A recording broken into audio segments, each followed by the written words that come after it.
What's up bro, jumpa lagi di konten kelas sebelah bersama saya Bro Revi, Bro Jo, Bro Yuda. Pembahasannya apa kali ini? Intro dulu.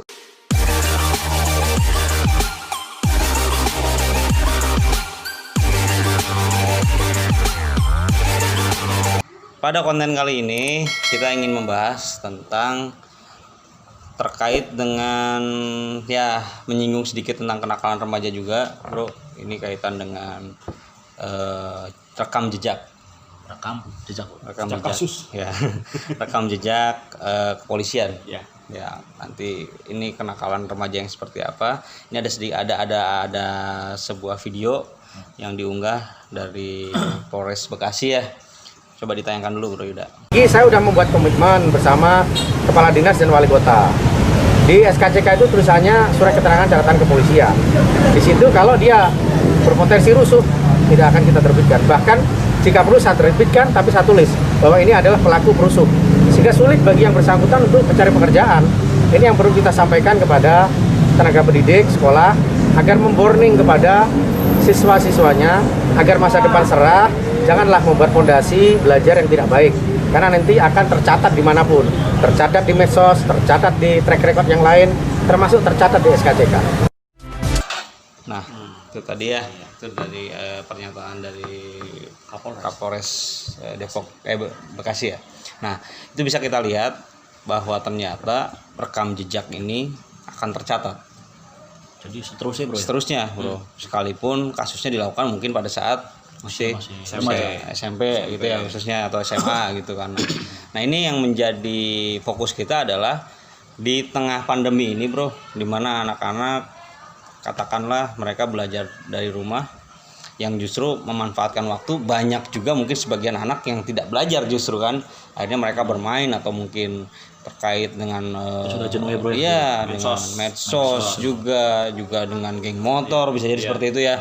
Nah ini yang menjadi catatan adalah hati-hati pada anak-anak untuk tidak melakukan tindakan yang bersifat kriminal, karena hal itu akan tercatat nantinya gitu ya. Nah, kalaupun kalian merasa saya lagi libur, saya nggak jenuh nih, bosan gitu kan, tapi kan pada dasarnya status kalian itu masih pelajar gitu ya. Iya kan, kita membuat apapun ya harus dipikir ulang gitu. Lihat dampaknya bro ya. Dampaknya nulis status tahun 2000 nanti tahun 2050 belum tentu hilang, masih tercatat ya, masih tercatat. Makanya kan untuk adik-adik di luar sana tuh harus hati-hati dalam menggunakan medsos, baik medsos ataupun kalau kita bicara kegiatan kita bro.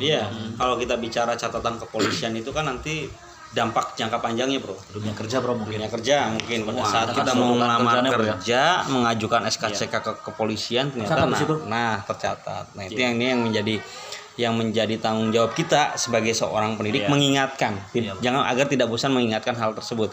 Ini sebenarnya adalah bentuk sinergitas antara pihak kepolisian, pemerintah dengan lembaga pendidikan gitu kan. Nah ini makanya menjadi beban kita juga, menjadi tanggung jawab kita untuk mengingatkan kepada anak-anak bahwa apapun tindakan kalian, apalagi yang sifatnya kriminal, apalagi yang sifatnya memancing sara, lebih berhati-hati bro. Lebih berhati-hati karena itu akan menjadi catatan kalian, catatan hitam ya, saya katakan catatan hitam kalian yang akan mempersulit masa depan kalian nantinya gitu. Susah sih kalau udah catatan digital. Iya, apalagi udah ada undang-undang ITE itu kan sekarang kan, yang mana status pun dapat jadi masalah gitu kan. Terkadang kita iseng bikin status, iseng mau mengomentari atau apa gitu kan, ternyata menyinggung atau menyinggung satu pihak, kemudian juga jadi statusnya bisa disimpan ya bro ya. Iya, mungkin gitu. di HP sudah dihapus, tapi server satelit di sana tetap ada ya, nggak akan bisa terhapus. Jejak digital tidak akan bisa terhapus sampai kapanpun. Ini menjadi tanggung jawab kita bro, untuk mengingatkan, untuk mensosialisasikan, khususnya banyak juga anak yang belum tahu bro. Karena mereka selalu berpikir ini mah kenakalan remaja sih, tidak akan ada ada tindak pidana apa-apa. Tapi kembali lagi, selama ini adalah rekam jejak digital, ini akan menjadi masalah kepada kalian gitu ya. Gitu. Memang seperti itu bro, harus berhati-hati lagi bro dalam melakukan sesuatu ya bro. Iya. Kalau nggak hati-hati nanti dampaknya juga kita yang rugi sendiri, kita sendiri gitu kan. Rugi dalam bekerja susah pastinya. Itu bukan hanya tanggung jawab tenaga pendidik, tapi juga orang tua di rumah. Iya begitu. Bro Yuda, ada yang ingin dikata-katain? Dikata-katain ya bro. Ya, tadi bro, sebelum bertindak itu lebih baik kita berpikir dampak bro. Ya enggak, jangka panjangnya seperti apa bro. Jangan sampai tenang aja lah, nanti juga selesai kan gitu kan. Nggak bisa begitu kan bro ya. Tapi tetap harus berpikir kira-kira akan ada dampak apa nih bro. Betul. Ini kan semoga bermanfaat juga untuk anak-anak didik kita di sekolah atau mungkin teman-teman di luar sana, bahwa kita harus secara bijak menggunakan media sosial apapun, Facebook, WA, IG, apapun. Kita nulis status pun kita harus berhati-hati. Jangan sampai malah kita lagi marah ya bro. Iya. Ya terus kita memposting gambar kita sendiri, memposting gambar apapun, itu harus hati-hati. Karena selain ada undang ITE tadi, kalau kelak kalian ingin melamar pekerjaan selain SKCK, kalau kalian melamar di perusahaan yang bonafit, perusahaan yang bagus, pasti rekam jejak digital akan ditelusuri. Dari Anda membuat Facebook, dari Anda membuat IG, dari Anda membuat apapun akan ditelusuri semua. Mungkin Anda sudah lolos semuanya. Tes paling bagus, wawancara bagus, psikotes bagus, tapi ditemukan jejak digital yang merugikan orang lain, yang negatif, Anda tidak diterima. Gitu. Ya mungkin bisa jadi status itu macam-macam bro. Ada juga yang sifatnya ancaman gitu bro, anak bro ya. Itu bisa. Dia lagi marah sama temannya tuh bro. Awas kamu di status. Ya, jangan sampai kamu. Nanti kamu. Nah, itu udah termasuk ancaman sebenarnya. Ancaman secara verbal gitu ya. Kalau dulu mulutmu harimaumu, sekarang ditambah jarimu, macanmu bro. Nah itu ya, kembali lagi. Jangan sembarangan menggoyangkan jari. Iya. Saya kalau lagi joget dangdut. Haridang, panas tanah. Gitu ya. Nah, kita hanya mengingatkan bro, dan saya harap sih justru ketika ada kondisi seperti ini dari pihak kepolisian pun melakukan sosialisasi juga ke sekolah bro. Ya, ke sekolah. Ya gitu ya. Mungkin ya ini bisa dilakukan dengan cara melalui seminar atau melalui workshop gitu ya. Jadi dari kepolisian menyelenggarakan ke sekolah-sekolah bahwa rekam jejak gitu seperti itu. Jadi mereka tahu aturan hukum minimalnya selama mereka masih hidup di negara Indonesia. Apapun akan direkam kan seperti itu ya. Tindakan apapun akan menjadi catatan kan gitu. Atau minimal nanti kita bisa ke anak-anak didik kita. Ya. Yang terdekat itu ya bro. Yang terdekat itu kita pun juga harus melakukan itu. Yang bro Rebi bilang yang mengingatkan bro. Iya, mengingatkan. Jadi untuk seluruh guru di Indonesia agar sosialisasikan ini. Ya. Apalagi nanti ketika direkam jejak itu catatan kasusnya di tahun sekian dia sekolah di ini kan itu nama baik sekolah ya bro ya. Nama baik sekolah akan terbawa nantinya. Jadi sebisa mungkin ya kita dari guru pun harus bisa menjaga nama baik sekolah. Ya terutama kita memberikan sosialisasi ke anak-anak agar anak-anak pun sama menjaga nama baik sekolah, menjaga nama baik keluarga pastinya kan gitu. Atau yang anak-anak yang mungkin umur-umuran SMP, SMA yang punya hobi tawuran gitu. Itu juga harus jadi hobi sekarang. Karena kita enggak nyadar. Itu juga harus jadi hobi sekarang. Karena kita enggak nyadar. Itu juga harus jadi hobi sekarang. Karena kita enggak nyadar ya. Ada foto kita, foto sama orang lain gitu bro. Iya.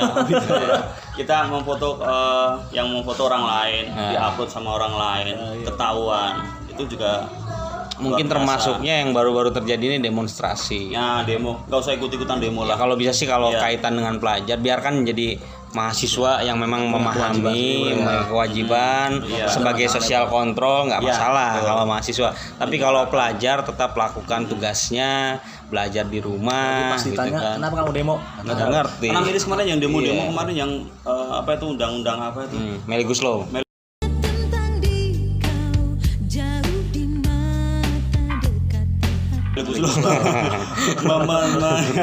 Dengan yang ikut itu malah anak-anak umuran SMA, itu dia. SMK, dan ketika ditanya bener sama yang dikatakan baru udah nggak tahu apa sih yang didemuin, nggak tahu. Dia. Jadi makanya kalau kita bicara demo biarkan menjadi tanggung jawab mahasiswa, organisasi masyarakat yang memang tugasnya adalah sebagai sosial kontrol gitu ya. Nah kalau pelajar kembali tanggung jawabnya adalah kalian belajar. Kalau tidak memahami tentang demo, apalagi kaitan dengan aturan, undang-undang yang dibahas lagi itu dalam banget kan. Kita aja nggak mudeng. Iya, baiknya nggak usah ikut-ikutan, tidak perlu terprovokasi, ya kan. Tidak perlu mengerahkan massa sekolah kalian, yang mana bukan kalian, kapasitas kita, bukan kapasitas kalian gitu ya. Karena dari demo itu pun kan itu melakukan sebuah tindakan anarkis nih bro. Biasanya Tindakan anarkis ini pun termasuk ke dalam catatan hukum nantinya, gitu. Takutnya nanti menjadi catatan kalian yang tadinya hanya ikut-ikutan, ternyata begitu ke depan kalian mau ngelamar kerja susah. Masih ada catatan hukum. rekam jejaknya bro. Gitu. Jadi kita bukan berarti kalian melarang para pelajar untuk memiliki rasa berjuang untuk negaranya. Kalau perjuangan kalian jangan dilakukan dengan demo, tapi pintarkan diri kalian. Itu adalah perjuangan yang sebenarnya kan gitu ya. Kalian pintarkan, generasi muda harusnya adalah membangun Indonesia ke depan, tidak perlu ikut berdemo. Kembali lagi, kalau mahasiswa, organisasi masyarakat itu adalah sifatnya adalah sebagai social control. Gitu. Mungkin ada yang beranggapan kalau membuat SKCK kan nanti kan kalau mau kerja di pemerintah, enggak juga kan? Bro ya. Ada perusahaan-perusahaan atau mungkin lembaga-lembaga mencantumkan SKCK harus mencantumkan SKCK. Betul. Dan SKCK harus ya kita punya catatan yang baik, minimal 0 kalau bisa yang ada. Baik, gitu. Ya, jangan sampai ya bro, ada catatan. Makanya untuk anak-anak di sana tentukan masa depan mulai dari sekarang. Kalau Bro Yuda sih bukan catatan hukum, Apa? catatan hutang. Aku berikan tidak rumah hukuman. Bon, catatan hutang Itu yang banyak baik. banget terus panjang. Banyak bermeter-meter ya. Itu saja mungkin bro yang akan dibahas. Mudah-mudahan bermanfaat. Kembali lagi diingatkan, lakukanlah kalau kalian sebagai pelajar, tanggung jawabnya adalah sebagai pelajar, yaitu belajar, pintarkan diri kalian, bangun Indonesia ke depan. Nah, tidak perlu ikut atau tidak perlu terprovokasi. Bersihkan catatan kalian kalau bisa ya, jangan ada kasus-kasus atau melakukan kenakalan yang sifatnya pidana. Kemudian tadi kaitan dengan medsos, bijaklah penggunaan medsosnya gitu ya bro ya. Dari Bro Yuda, Tetap bro melakukan hal-hal yang positif. yang Supaya positif. kedepannya kita mendapatkan hal yang positif juga bro. Dojo, Untuk teman-teman di luar sana, untuk para pelajar, gunakan masa muda kalian untuk hal-hal yang positif. Habiskan waktu untuk hal-hal yang positif, bukan hal-hal yang negatif. Gitu. itu ya. Saja tetap subscribe, like, komen dan berikan kritikan untuk video kita, berikan saran untuk video-video selanjutnya. Ya. Kita akan membahas tentang pembelajaran dan hal-hal viral seputar pendidikan. Saya Bro Revi, Bro Jo. Bro Yuda. salam guru Indonesia, salam kelas 11. Assalamualaikum warahmatullahi wabarakatuh.